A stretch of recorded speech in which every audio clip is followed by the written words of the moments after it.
on to our next project. So we have a beautiful free-range bird here. It's a small chicken.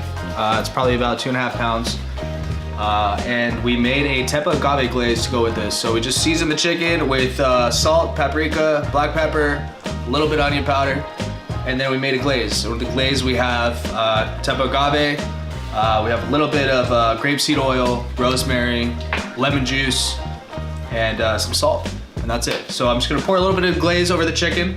We're gonna pop it in the oven. We're gonna cook that at 350 degrees for about 40 minutes. When it's done, right? So let's go ahead and pour the glaze over the chicken. Just like that. Beautiful. And while the chicken's cooking, we're gonna keep pouring the glaze on. So we're gonna build a nice caramelization.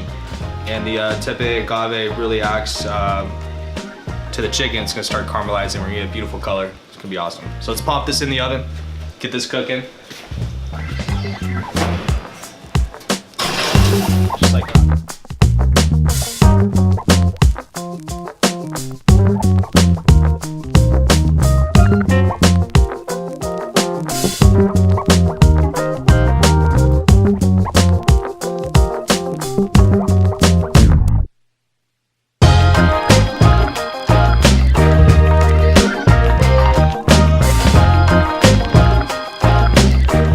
So what we have here is we have our whole roasted chicken.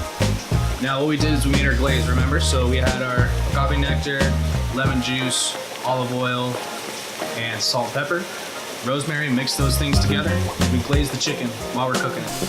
So we glazed it twice. Put it in the oven, pulled it out two times, glazed it, threw it back in, and this is our finished product. So we finished it with Mexican mole sauce to go with the agave nectar, and sliced lemon wedge, and that's it. So thank you so much, appreciate it.